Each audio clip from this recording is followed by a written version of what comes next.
Hay una diferencia entre confiar en alguien y ser ingenua. Durante mucho tiempo creí que lo que yo tenía era confianza. Tardé casi un año en entender que era lo segundo. Mi nombre no importa. Lo que importa es que durante 11 meses pagué el alquiler, la comida, los servicios, las salidas y los caprichos de un hombre que me miraba a los ojos cada noche y me decía que me amaba. Y que mientras yo hacía eso, él usaba parte de ese dinero para mantener una vida completamente distinta con otra persona. Pero voy por partes. Conocí a Andrés hace casi 2 años. Fue en una de esas situaciones tan cotidianas que después resulta irónico recordarlas. Una fila en una cafetería, una conversación que empezó por casualidad y no terminó hasta 3 horas después.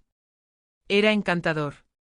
De los que escuchan de verdad, de los que hacen preguntas que demuestran que están prestando atención, de los que te hacen sentir que eres la persona más interesante de la sala. Empezamos a vernos. Luego empezamos a llamarlo relación. A los 4 meses me pidió que nos fuéramos a vivir juntos. Yo tenía mi propio apartamento. Él compartía piso con 2 personas y me dijo que estaba harto de no tener intimidad, de vivir con extraños, de no poder construir algo real. Me dijo que conmigo quería construir algo real. Me mudé con él. O mejor dicho, él se mudó conmigo. Un mes después de instalarse me dijo que lo habían despedido. Lo contó con una vergüenza que parecía genuina. La empresa había hecho recortes, él había sido uno de los afectados, estaba trabajando en actualizar su currículum, y ya tenía contactos en mente. Me dijo que en un mes, 2 a lo mucho, estaría trabajando de nuevo. Que mientras tanto haría todo lo posible para aportar en casa de otras formas. Le dije que no se preocupara. Que yo podía cubrir los gastos mientras tanto. Que era una situación temporal y que para eso estaban las parejas. Esa frase, para eso estaban las parejas, me la repetiría a mí misma durante los meses siguientes como un mantra cada vez más desgastado. El mes se convirtió en 2. Los 2 en 4. A los 6 meses Andrés seguía sin trabajo, pero tenía siempre una explicación nueva. Que la entrevista había ido bien, pero al final contrataron a alguien interno. Que el proceso de selección se había alargado. Que estaba esperando respuesta de una empresa que parecía muy prometedora. Las explicaciones eran siempre lo suficientemente concretas para sonar reales y lo suficientemente vagas para no poder verificarlas. Yo trabajaba mucho. Tenía un puesto de coordinación en una empresa de logística que me exigía horas y energía de sobra. Llegaba a casa cansada, encontraba a Andrés instalado en el sofá, cenábamos juntos, él me preguntaba cómo había ido el día y yo le contaba, y en algún momento de esa rutina tan aparentemente normal dejé de hacerle demasiadas preguntas a él. El error más caro que he cometido en mi vida. Fue mi compañera de trabajo Carolina, quien sin querer encendió la primera luz de alarma. Un viernes después del trabajo habíamos quedado unas cuantas personas del equipo para tomar algo. Andrés sabía que saldría tarde. Le había escrito para avisarle y él me había respondido que no había problema, que aprovecharía para cenar con un amigo. Estábamos en el bar cuando Carolina, que estaba mirando su teléfono, levantó la vista con una expresión rara y me preguntó si Andrés no estaba buscando trabajo en el sector tecnológico. Le dije que sí, entre otras cosas. Me enseñó la pantalla. Era una foto en una historia de Instagram. Andrés, en un restaurante que yo reconocí porque habíamos ido juntos el mes anterior para celebrar mi ascenso, sentado frente a una mujer. Los 2 con copas de vino. Los 2 sonriendo. La foto la había subido ella con un texto que decía algo sobre las noches de los viernes. Carolina me preguntó si sabía quién era esa mujer. No lo sabía. Pero lo iba a descubrir. Esa noche llegué a casa antes de lo que Andrés esperaba. Estaba ahí en el sofá con el teléfono en la mano, con esa expresión de quien no espera visita. Me preguntó qué tal había ido la noche. Le dije que bien. No dije nada más. Durante los días siguientes hice algo que nunca había hecho en ninguna relación. Empecé a prestar atención de otra manera. No de forma obsesiva, no revisando teléfonos ni siguiéndolo por la calle. Sino observando los patrones. Los días que salía. Las horas que llegaba. Las excusas que usaba. Las transferencias de la cuenta compartida que habíamos abierto para los gastos del apartamento. Ahí fue donde encontré lo que no buscaba.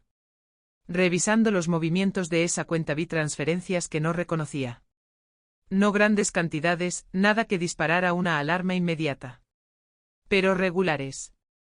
Cada semana o cada 10 días, una cantidad que salía hacia una cuenta que yo no conocía. Montos que individualmente parecían normales pero que sumados en los últimos meses representaban una cantidad que me dejó sin respiración cuando la calculé. Investigué el número de cuenta todo lo que pude. No llegué muy lejos por ese lado. Pero sí llegué lejos por otro. La mujer de la foto se llamaba Rocío. Era la ex de Andrés. Llevaban juntos, según pude reconstruir a través de publicaciones y comentarios en redes que no habían tenido el cuidado de hacer privados, bastante más tiempo del que yo llevaba viviendo con él. No una aventura reciente. Una relación paralela que había existido prácticamente desde el principio de la nuestra. Me senté con esa información durante 2 días. No porque no supiera qué hacer, sino porque necesitaba estar completamente segura antes de hacer cualquier cosa. Necesitaba que no hubiera ningún resquicio por donde Andrés pudiera meter una explicación alternativa y hacerme dudar de lo que tenía delante. Cuando estuve segura llamé a un abogado. No para emprender ninguna acción legal espectacular, sino para entender exactamente cuáles eran mis opciones respecto a la cuenta compartida y al apartamento que estaba a mi nombre. Quería saber en qué posición estaba antes de abrir la boca. La conversación con Andrés la tuve un domingo por la mañana. Le pedí que se sentara.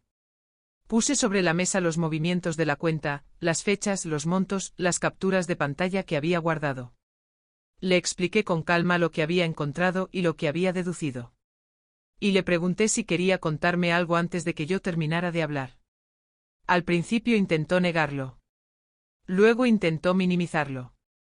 Luego, cuando vio que yo tenía más información de la que él calculaba, cambió de estrategia y lo reconoció, pero intentó enmarcarlo de una forma que me dejara a mí como la responsable de alguna manera. Que yo trabajaba demasiado. Que no le prestaba atención. Que Rocío lo entendía de una forma que yo no. Lo escuché hasta que terminó. Y luego le dije que tenía una semana para recoger sus cosas y marcharse. Se quedó mirándome esperando algo más. Una discusión, quizás. Lágrimas. Una negociación. No hubo nada de eso. Solo esa frase y el silencio que vino después. Bloqueé el acceso a la cuenta compartida esa misma tarde. Hablé con el banco para revertir lo que era posible revertir. No recuperé todo el dinero. Sería mentirte si dijera que sí. Pero recuperé suficiente dignidad como para que el dinero dejara de ser lo más importante. Andrés se fue antes de que terminara la semana. No hubo gran escena. No hubo conversación de cierre. Recogió sus cosas en 2 viajes y desapareció de mi apartamento y de mi vida con la misma facilidad con que había entrado.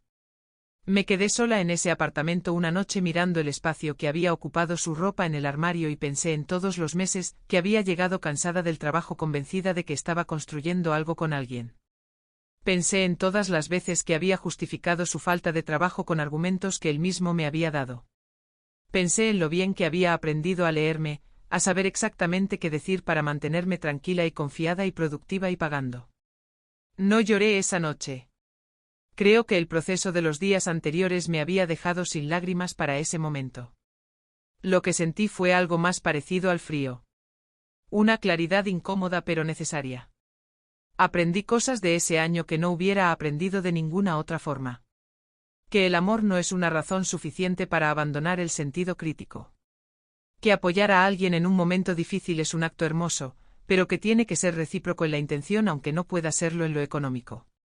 Que cuando alguien vive de tu esfuerzo sin incomodidad, sin urgencia, sin el peso real de querer resolver su situación, eso no es una crisis temporal. Es una decisión. Y que una persona que te elige a ti de verdad no necesita tenerte financiando su vida para quedarse. Si ahora mismo estás en una situación parecida, si llevas meses explicándote a ti misma por qué es diferente, porque en tu caso sí es temporal, porque él sí está intentándolo aunque no lo parezca, te pido que hagas una sola cosa. Para. Respira. Y mira los números. No los de tu corazón. Los de tu cuenta bancaria. Eso es todo. Gracias por escucharme.